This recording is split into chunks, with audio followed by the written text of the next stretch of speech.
Firepunch hardly needs an introduction, especially for some rando like me with his $50 mic.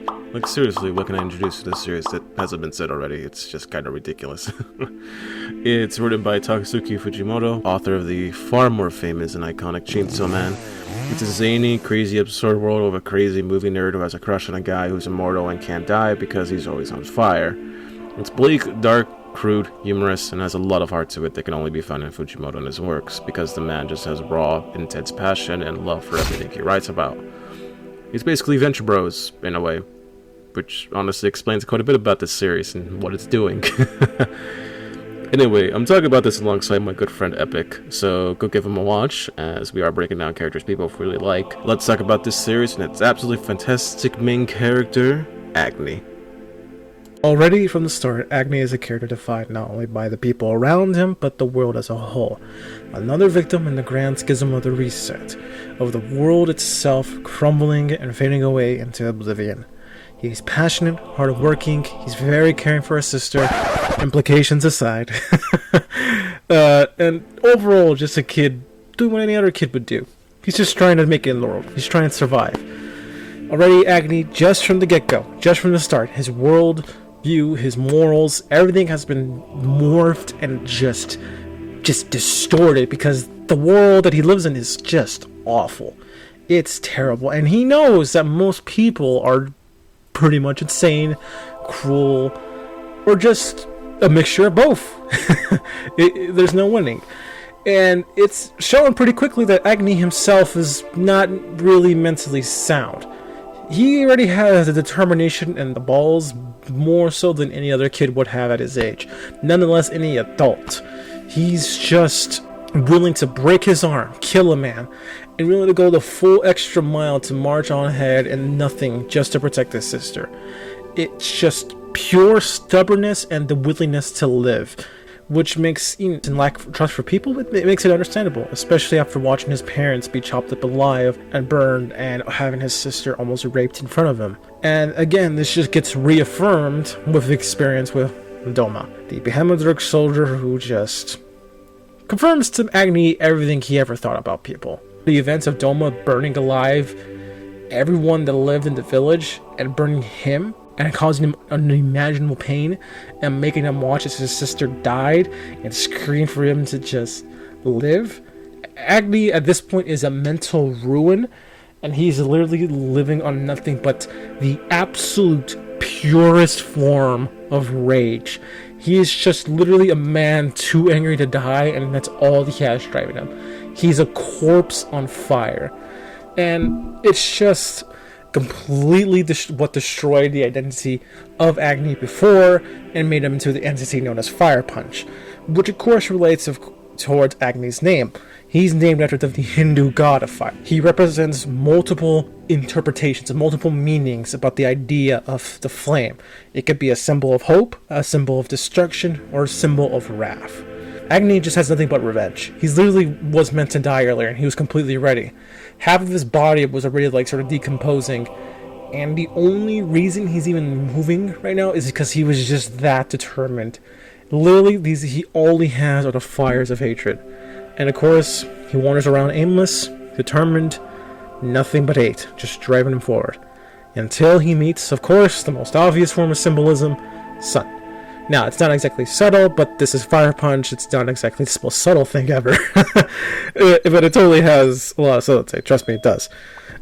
Anyway, Sun represents to Agni another branch in the course of his life outside of his desire for revenge.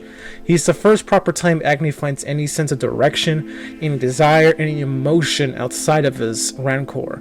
Desiring nothing more than to protect Sun after, of course, the Behemoth soldiers try to threaten him, that Sun was basically abandoned and he has no one left, and that, of course, Agni just feels this intense need that he wants to help out the kid in some way. And, of course, it just reminds me a bit of how Luna was, especially with the last words that Sun was about to say when he thought he was going to die, that he wanted Agni to live, and that reminded him of Luna. Now, also, there's some symbolism here with Soul and Luna, involving, of course, alchemy, mainly, of course, the male and female and parts of the metatonic evolution of the human conscience and soul, but I prefer to discuss it down the line after some other characters are introduced and the story develops from there. So for now, Sun is acting as a course of direction for Agni, leading him towards a quite literal crossroads in his life, another bridge opening. He leads Agni towards Doma, allows him to basically initiate another aspect of life, and meet, of course, the literal director of the story, his very own Rosenkotz Guildenstein, Togata.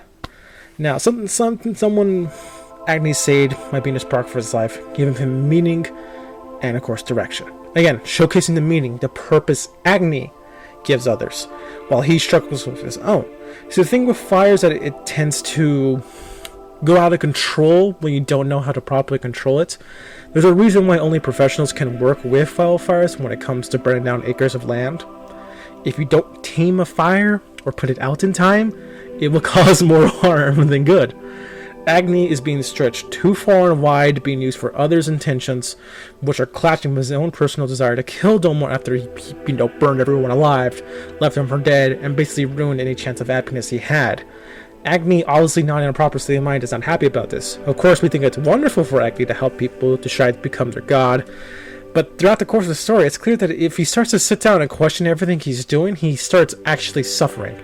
And I don't mean this just in a mental way, I mean this physically. Like, he can't actually calm down and rest for a second, because he will go into intense pain.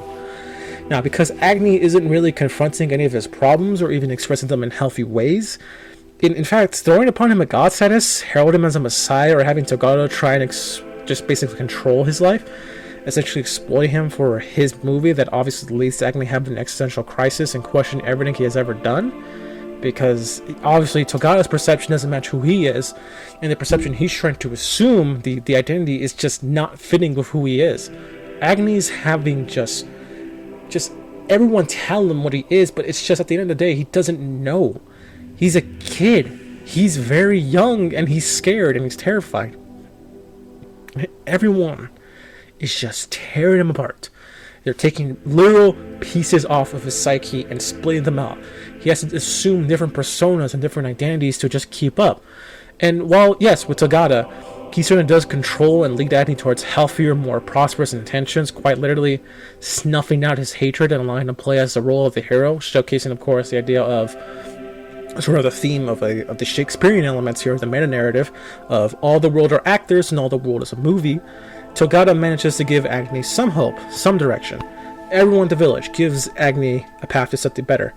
But of course, this is not confronting or changing who Agni fundamentally is, which is just a kid that only really lived because his sister told him to, and because he wanted revenge.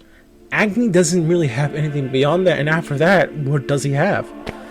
Because essentially all this happens after he mistakenly believes he killed Doma, that he just has this mental collapse after realizing he lived for nothing.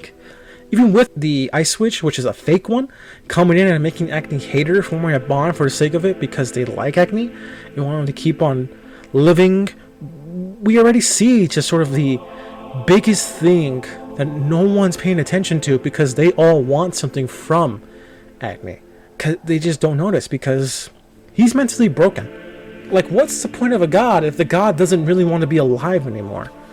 He just wants everything to end. And that's the tragedy of Agni, is that we all root for him. We want him to be something, but he doesn't want to be that. He's tired. He misses his sister. And he got his revenge to him after the Behemoth battle, but it was for nothing, and he's just empty now.